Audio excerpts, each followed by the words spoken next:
अच्छा, ये हमने किया था जर्नल एंट्रीज का format, date particulars, date particulars debit credit, ठीक है।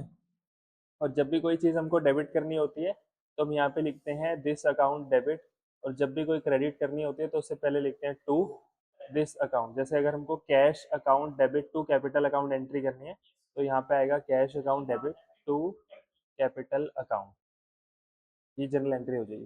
फिर हमने ये सारी एंट्रीज की थी इसके अंदर कि जब हम बिजनेस शुरू करेंगे कैश में तो एंट्री होगी cash account debit to capital account, क्योंकि कैश भी बढ़ रहा है, एसेट बढ़ेगा डेबिट, कैपिटल भी बढ़ रही है, कैपिटल बढ़ेगी क्रेडिट होगी। उसके बाद परचेज गुड्स, गुड्स अगर हम परचेज करते हैं तो एंट्री होती है purchase account debit to cash account. अगर कैश में खरीदा है, उधार में खरीदा है तो purchase account debit to creditors account, creditor का नाम आ जाएगा वहाँ पे। अगर हम यही गुड्स रिटर्न कर देते हैं तो हम एंट्री रिवर्स कर देते हैं, बस कैश में खरीदा था तो cash account debit to purchase return account, बस वहाँ पे क्या लिख देंगे परचेज रिटर्न। उधार में खरीदा था तो क्रेडिटर्स अकाउंट डेबिट हो गया टू परचेज रिटर्न अकाउंट। उसके बाद अगर हम सामान बेचते हैं तो cash account debit to sales, उधार में बेचा तो debtor account debit to sales, वहाँ पे डेटर का नाम आ जाएगा। यही अगर हम सेल्स रिटर्न कर दें तो एंट्री रिवर्स हो जाएगी, वहाँ पे बस सेल्स की जगह हम लिखेंगे sales return account debit to cash account, और यहाँ पे होगा sales return account debit to debtor account, ये सेल्स रिटर्न की होगी। फिर पेमेंट टू क्रेडिटर, अगर हम पेमेंट करते हैं क्रेडिटर को, अगर डिस्काउंट के साथ पे करते हैं तो एंट्री होगी, डिस्काउंट के बिना पे करते हैं तो क्रेडिटर टू कैश, डिस्काउंट के साथ पे करते हैं तो creditor account debit to cash account to discount receive. यहाँ पे आएगा टोटल उसको कितने की सेटलमेंट की हमने, यहाँ पे आएगा कितने पैसे दिए और यहाँ पे कितना डिस्काउंट मिला। डिस्काउंट हमारे लिए इनकम है इसलिए क्रेडिट हो रही है। उसके बाद payment receive from debtor, debtor से अगर हमको पैसा मिलता है बिना किसी डिस्काउंट के तो cash account debit to debtors account. अगर हमने उसको डिस्काउंट दिया है तो cash account debit, discount allowed account debit. अब ये मेरे लिए खर्चा हो गया, खर्चा है तो खर्चा डेबिट में बढ़ता है इसलिए डेबिट कर दिया टू डेटर्स अकाउंट। डेटर्स में आएगा टोटल कितने पैसे लेने थे, कैश में आएगा कितने पैसे मिले उससे, और डिस्काउंट कितने का दिया वो डिस्काउंट अलाउड में आ जाएगा। फिर उसके बाद था बैड डेट्स। मान लेते हैं डेटर से हमको 5,000 रुपये लेने थे, जिसमें से उसने 2,000 तो हमको दे दिए, 3,000 वो नहीं दे पाएगा, तो नहीं दे पाएगा तो बैड डेट्स हो गए हमारे। Bad debts account debit, loss है डेबिट होगा। कैश अकाउंट डेबिट 2,000 ये पैसा हमको मिला है, कैश बढ़ गया डेबिट होगा, तो डेटर्स अकाउंट डेटर में पूरी अमाउंट आ जाएगी। उसके बाद था बैड डेट्स रिकवर्ड, अगर ये वाले बैड डेट जो पहले हुए थे हमारे ये बाद में आके हमको पैसे दे जाते हैं तो हम इसको इनकम मान लेते हैं, cash account debit to bad debt recovered account. उसके बाद खर्चे, खर्चे में क्या क्या केस होते हैं, या तो खर्चा मैं टाइम से पे कर दूंगा, या खर्चा आउटस्टैंडिंग रह जाएगा, या प्री पेड एडवांस में पे कर दूंगा मैं। अगर टाइम से पेमेंट कर दी हमने तो एंट्री होगी expense account debit to cash account. अगर आउटस्टैंडिंग है तो expense account debit to outstanding expense account. अगर वो खर्चा प्रीपेड है तो prepaid expense account debit to cash account, क्योंकि ये एसेट हो जाएगा हमारे लिए।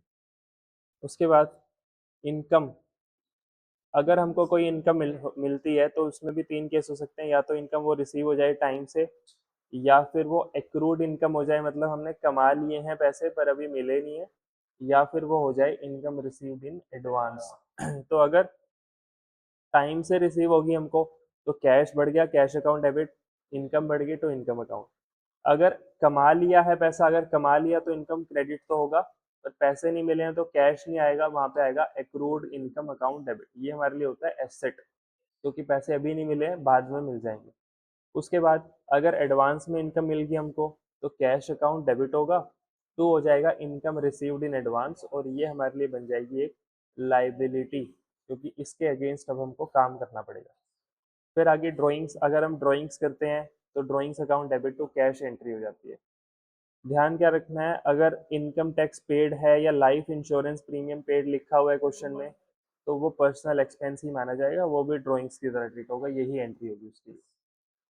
उसके बाद ट्रांजैक्शन रिलेटेड टू गुड्स, हम गुड्स का क्या क्या चीज़ें कर सकते हैं, या तो मैं गुड्स से ड्राइंग्स कर लूँगा, या उसको फ्री सैंपल बांट दूंगा, या चैरिटी या डोनेट कर दूंगा, या हम फिक्स्ड एसेट बनाने में यूज़ कर लेंगे गुड्स का, या फिर लॉस बाय फायर थेफ्ट ऐसा कुछ हो जाएगा, या फिर हम वो गुड्स किसी लाइबिलिटी को भी दे सकते हैं उनकी सेटलमेंट में। तो अगर हमने गुड्स में सब में कॉमन क्या है, सब में कॉमन है परचेज अकाउंट, तो क्रेडिट ही होगा क्योंकि गुड्स हम जो खरीदे थे वो वाले गुड्स यूज कर रहे हैं, तो परचेज क्रेडिट होगा।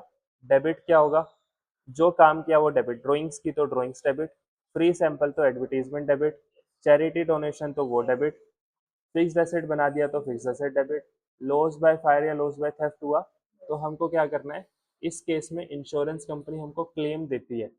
मान लेता हूँ लॉस बाय फायर हुआ था 10,000 रुपए का और इंश्योरेंस कंपनी हमको क्लेम दे रही है 8,000 रुपए, तो इंश्योरेंस कंपनी में 8,000 डाल देंगे, लॉस हमको हो जाएगा 2,000 का, तो लॉस बाय फायर में आ जाएगा 2,000, to purchase account 10,000। Insurance company को हमने डेबिट क्यों किया, क्योंकि हमने इनसे पैसा लेना है, तो इनको हमने डेटर बना दिया हमारा, बाद में पैसा ले लेंगे, एसेट है ये हमारा। उसके बाद अगर हम किसी लाइबिलिटी को देते हैं तो liability account debit to purchase account. फिर इंटरेस्ट की बात थी, इंटरेस्ट ऑन ड्राइंग्स और इंटरेस्ट ऑन कैपिटल, अगर ड्राइंग्स पे इंटरेस्ट है तो एंट्री होगी drawings account debit to interest on drawings, अगर कैपिटल पे इंटरेस्ट है तो interest on capital to capital account, drawings है तो डेबिट होगी, कैपिटल है तो कैपिटल क्रेडिट होगी, और इंटरेस्ट ऑपोजिट साइड आएगा, drawings to interest on drawings, interest on capital to capital, interest on drawings हमारे लिए इनकम है क्योंकि प्रोप्राइटर से लेंगे तो इसलिए क्रेडिट हो रही है, और इंटरेस्ट ऑन कैपिटल हमारे लिए एक्सपेंस है क्योंकि अब ये ओनर को देना है हमने, तो इसलिए डेबिट हो रहा है। फिर उसके बाद अगर हमको कोई चेक मिलता है, उस चेक का हम क्या कर सकते हैं, या तो हम चेक को डिपॉजिट कर देंगे बैंक में सेम डे पे, या फिर चेक को डिपॉजिट करेंगे किसी और दिन, या फिर वो चेक हम इंडोर्स कर देंगे किसी क्रेडिटर को। हाँ, किसी को पैसे देने थे उसको वही वाला चेक पकड़ा दिया हमने। तो डिपॉजिट कर दिया अगर हमने बैंक में, तो bank account debit to Anil, जिससे चेक मिला था उसका नाम आ जाएगा यहाँ पे। अगर हमने वो बैंक चेक में किसी और दिन जमा कराया तो जिस दिन चेक हमको वो मिला उस दिन एंट्री होगी cheque in hand account debit to, उसका नाम आ जाएगा। हमने सेम डे डिपॉजिट नहीं किया बैंक में तो बैंक में पैसे नहीं आए, तो cheque in hand account debit to partner का नाम आ जाएगा, पार्टनर जिससे भी चेक मिला है हमको। उसके बाद जिस दिन वो चेक बैंक में जमा कराएंगे तो bank account debit to cheque in hand, ये एंट्री देगी।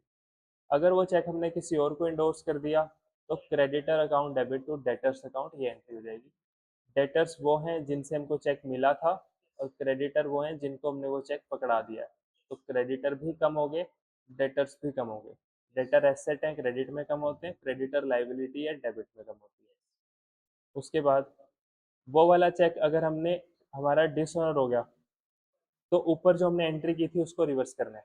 इस केस में होगी अनिल टू बैंक, इस केस में भी होगी चेक इन एंड कट जाएगा, एंट्री होगी Anil to bank, Anil credit हो रखा था वो डेबिट हो जाएगा, बैंक क्रेडिट, इसमें होगी डेटर टू क्रेडिटर।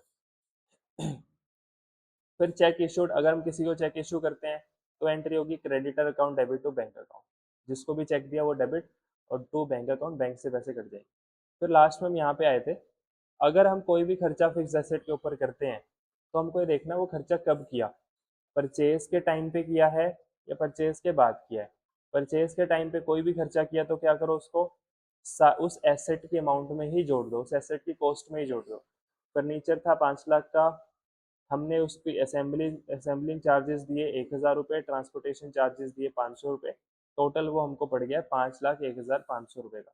तो एंट्री सीधी सीधी हो जाएगी furniture account debit to cash account full amount से, जो भी खर्चा करेंगे वो सारा का सारा ऐड हो जाएगा उसी के अंदर। उसके बाद अगर हम परचेज के बाद करते हैं तो हमको देखना है वो खर्चा रेवेन्यू एक्सपेंडिचर है या वो कैपिटल एक्सपेंडिचर है। रेवेन्यू एक्सपेंडिचर कौन सा होगा जिससे उसकी एफिशिएंसी क्या होगी, मेंटेन रहेगी, और कैपिटल एक्सपेंडिचर कौन सा होगा जिससे उसकी एफिशिएंसी इंक्रीज हो जाएगी।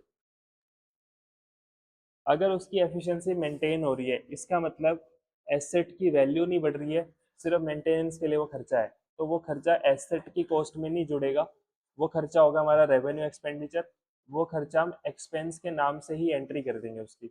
जैसे मान लेते हैं हमने कोई रिपेयर करवाई किसी एसेट में, बिल्डिंग की हमने रिपेयर करवाई थोड़ी बहुत, तो बिल्डिंग की रिपेयर है तो एंट्री हो जाएगी repair account debit to cash account, क्योंकि हमने रिपेयर करवाई है, रिपेयर करवाना खर्चा है नॉर्मल हमारा, एसेट तो नहीं आएगा वहाँ पे, repair account debit to cash account. ठीक है, अगर हमने कोई ऐसा खर्चा किया जिससे उस एसेट की वैल्यू बढ़ गई, तो फिर उस एसेट के नाम से ही एंट्री होगी। अगर क्वेश्चन बोलता है कि तुमने कोई मेजर रिपेयर करवाई है जिससे उस एसेट की एफिशिएंसी बढ़ गई है, तो एंट्री क्या होगी? तो उस एक्सपेंस को, उस एक्सपेंडिचर को एसेट में ही डेबिट कर दो, तो asset account debit to cash account entry हो जाएगी। ठीक है, यहाँ पे एंट्री होगी एक्सपेंस अकाउंट डेबिट, एक्सपेंस का नाम आएगा टू कैश अकाउंट, और वहां पे नाम आएगा एसेट का, क्योंकि एसेट की वैल्यू बढ़ रही है, वहां पे खर्चा नहीं है वो हमारा। समझ आ गया? तो ये था बस हमारा। अब हमारी एंट्रीज खत्म होगी, अब हमको क्वेश्चंस देखने हैं इसकी।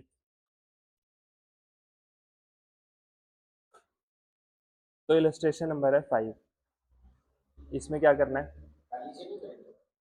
पहले में वो लिखे हुए हैं किसको डेबिट करना है किसको क्रेडिट करना है। ये है जैसे, हाँ, ये बोल रहे स्टार्ट, देख लेते हैं ये वाला भी। Started business with capital of rupees 50 lakhs, 50 lakh की कैपिटल लगा के हमने बिजनेस शुरू किया। तो हमको बताना कौन कौन से अकाउंट आएंगे इसके अंदर। एक तो कैश आएगा और एक कैपिटल आएगा।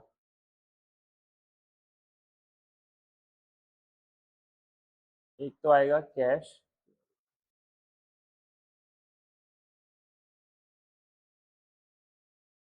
एक तो आएगा कैश और एक आएगा कैपिटल। फिर बताना कौन सा डेबिट होगा कौन सा क्रेडिट होगा। तो कैश एसेट है, एसेट बढ़ रहा है तो डेबिट, कैपिटल कैपिटल है, कैपिटल बढ़ रही है तो क्रेडिट। तो ये बताना है इसके अंदर। वेजेस एंड सैलरीज पेड, तो वेजेस एंड सैलरीज आएगा, एक तो एक्सपेंस है और बढ़ रहा है तो डेबिट हो जाएगा, और दूसरा इसकी पेमेंट की होगी हमने, कैश कम हो रहा है, क्रेडिट हो जाएगा। तो ये बताना है इसके अंदर। रेंट रिसीव्ड इनकम है हमारे लिए, तो कैश बढ़ गया हमारे पास तो डेबिट हो जाएगा, और वो रेंट इनकम है तो इनकम बढ़ रही है तो क्रेडिट हो जाएगी। Cash account debit to rent account. Purchase goods on credit, उधार में हमने गुड्स परचेज किए, तो एक तो क्रेडिटर्स बढ़ गए, क्रेडिटर्स बढ़ गए तो क्रेडिट, स्टॉक बढ़ गया, एसेट बढ़ गया तो डेबिट। पर उसको हम एसेट नहीं मानते, उसको खर्चा मानते हैं परचेज को। तो ये बताया था ना मैंने, एंट्री हो जाएगी purchase account debit to creditor account. खर्चा क्यों मानते हैं हम इसको? क्योंकि ये वाले जो गुड्स हमने खरीदे हैं ये इसी साल हम बेच देंगे, तो इस साल ये हमारी इनकम में कंट्रीब्यूट करेंगे। तो इनकम कमाने के लिए तुमने जो भी खर्चा किया होगा वो सारा का सारा तुम्हारा एक्सपेंस है। उसके बाद sold goods of rupees 8,16,000 and received payment in cheque, तुमने सामान बेचा और चेक से पेमेंट मिली हमको, तो बैंक आ जाएगा, बैंक बैलेंस बढ़ गया हमारा, बैंक अकाउंट डेबिट टू, क्या आएगा? सेल्स अकाउंट, क्योंकि सामान हमने बेचा है तो सेल्स आ जाएगा वहाँ पे। 8,16,000 और 8,16,000 ये एंट्री हो जाएगी उसकी। तो ये बताना था हमको कि इसके अंदर कौन कौन से हैं, बैंक है और कैपिटल है, इसमें कौन से वेजेस और सैलरी है और बैंक है, रेंट रिसीव्ड में बैंक है और रेंट है, परचेजेस मेड ऑन क्रेडिट में परचेजेस है और क्रेडिटर है, और ऐसे गुड्स सोल्ड में बैंक है और सेल्स है। ये तो क्वेश्चन में बोला हुआ है हमको। State the nature of account, nature of account बताना है। नेचर ऑफ अकाउंट क्या है? Personal, nominal. अच्छा, ये अभी इसने ऊपर अप्रोच करवा के आया है ये वाली ट्रेडिशनल अप्रोच, तो उसके हिसाब से पूछ रहे हैं हमको। तो पर्सनल अकाउंट है, नॉमिनल, हाँ, हमको मॉडर्न से अप्लाई करना है जब भी हम अप्लाई करें। जैसे ये वाला है कैश कैपिटल, ये नेचर क्या है? एसेट लाइबिलिटी एक्सपेंस, ये फिर डेबिट होगा या क्रेडिट होगा, क्यों? क्योंकि ये इंक्रीज हो रहा है डिक्रीज हो रहा है उसके हिसाब से। हाँ, चलो अब निकालो, ये वाली एंट्रीज करो एक एक करके, देखते हैं तुमको कितनी याद है। हाँ,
देखो एंट्रीज मैच करो तुम्हारी।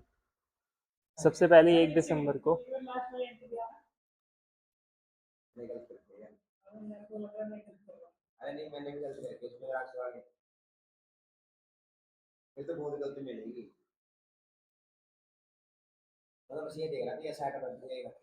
वो तुम मैच कर लेना, अभी पता लग जाएगा कोई भी गलती हो तो। देखो पहली एंट्री क्या है? Ajit started business with capital of rupees 4 lakh, तो 4 लाख रुपए इसने लगाए, बिजनेस में कैश बढ़ गया, तो cash account debit to capital account, और कैपिटल भी बढ़ गई ना, सिर्फ कैपिटल अकाउंट, क्योंकि हम बात कर रहे हैं सोल प्रोपराइटर की। जब पार्टनरशिप होती तो पार्टनर्स के नाम लिखने होते हैं हमको, सो में मतलब ओन अकेला ओनर, तो वहां पे हम क्या लिखते हैं? सिर्फ कैपिटल अकाउंट, तो cash account debit to capital account. He withdrew cash for business from the bank rupees 2000, तो तुमने मान लिया होगा इसको ड्रॉइंग्स, ड्रॉइंग्स है ही नहीं है। इसने लिखा है ही withdrew cash for business, personal use के लिए नहीं निकाले इसने पैसे, बिजनेस के लिए निकाले हैं बैंक से। हाँ, बैंक कम हो गया, कैश बढ़ गया, तो cash account debit to bank account 2000। फिर ही purchased goods by making payment through bank, सामान खरीदा है, पेमेंट बैंक से की है, तो परचेज जब भी हम करते हैं तो परचेज अकाउंट डेबिट होता है to bank account. He sold goods for 16,000 and received payment through bank, तो 16,000 का सामान बेचा, पैसे बैंक में आए, तो bank account debit to sales account. He purchased furniture and paid by cheque 2500, तो फर्नीचर खरीद लिया, फर्नीचर बढ़ गया, furniture account debit to bank account.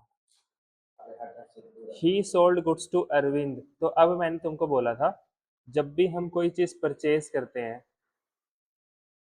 या सेल करते हैं, ठीक है, तो हमको देखना है कि वो परचेज और सेल हमने कैश में करी है या क्रेडिट में करी है, ये हमको पता लगाना है। तो पता कैसे लगाएंगे? या तो वो क्वेश्चन में गिवन हो,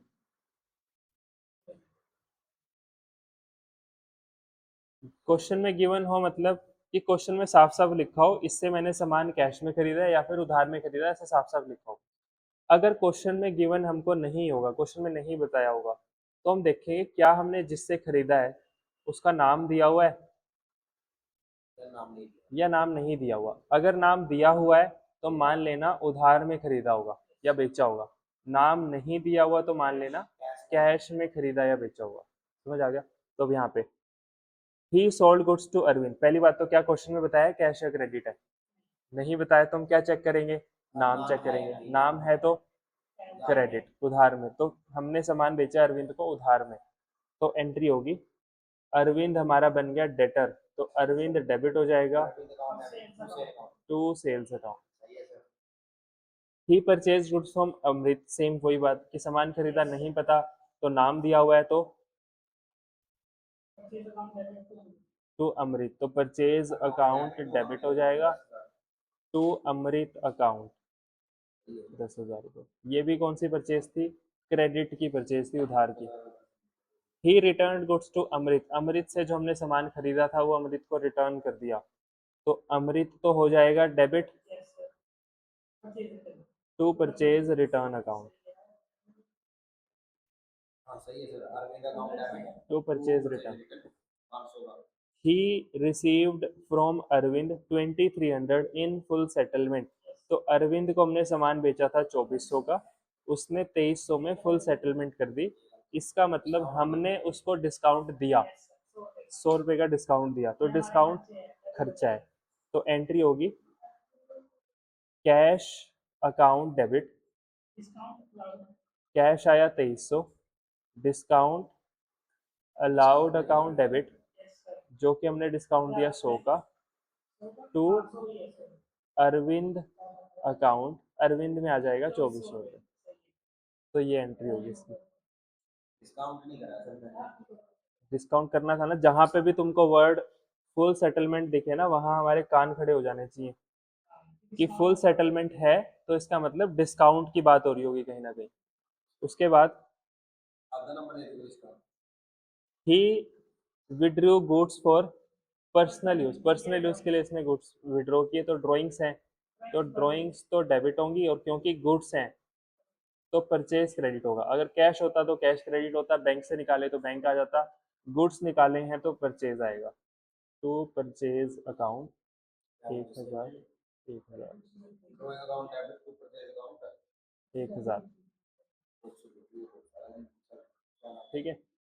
उसके बाद अगली entry, he withdraw cash from business for personal use, तो यही वाली एंट्री होगी, बस यहाँ पे क्या आ जाएगा, कैश आ जाएगा बस यहाँ पे, ठीक है।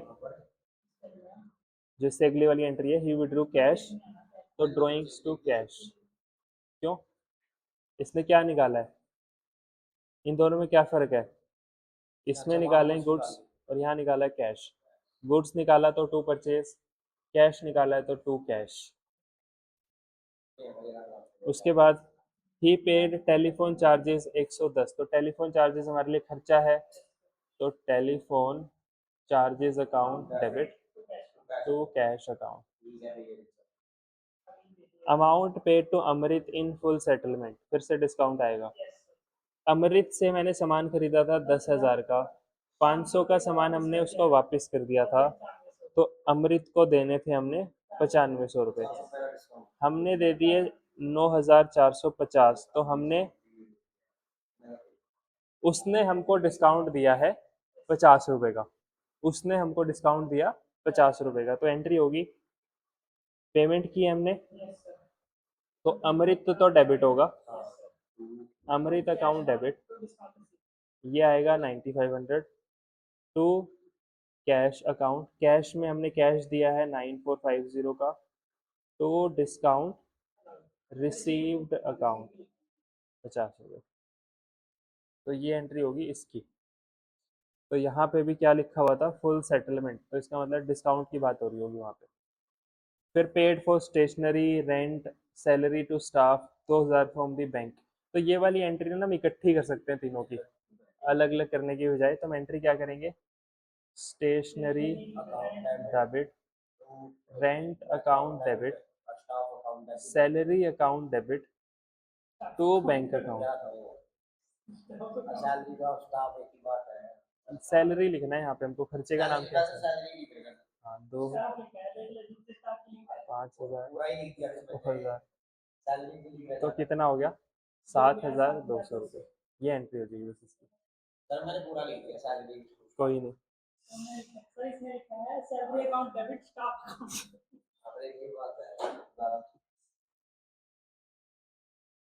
अच्छा और भी थी क्या एंट्री इसमें, ये वाली थी ना अभी, लास्ट एक और एंट्री भी है क्या इसके अंदर, अच्छा एक और भी है, ये वाली भी है, goods distributed by way of free samples,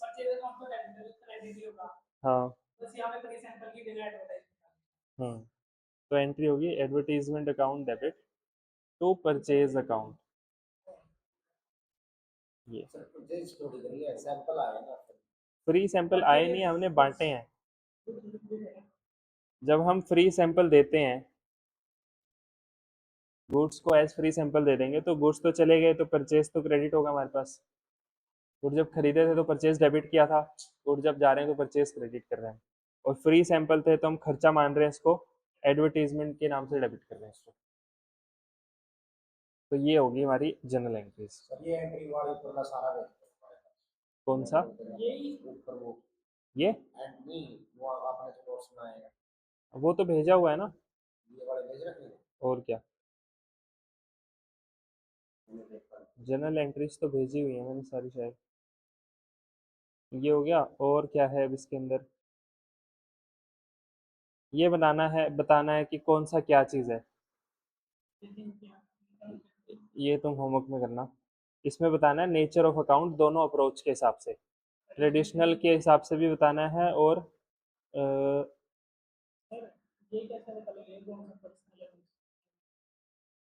हाँ जैसे हमने वहाँ पे किया था कि अगर किसी का नाम हो तो पर्सनल अकाउंट होता है।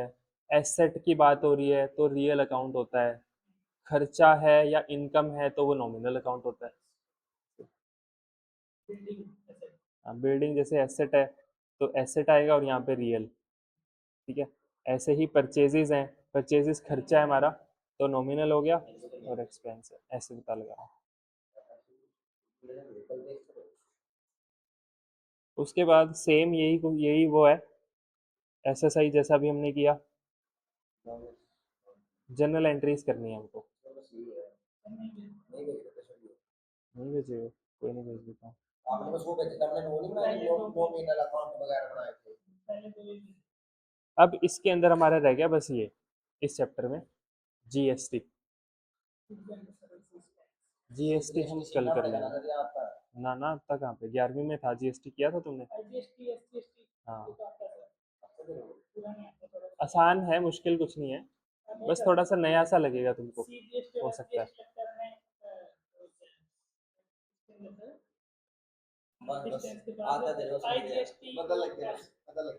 ये हम कल करेंगे जीएसटी।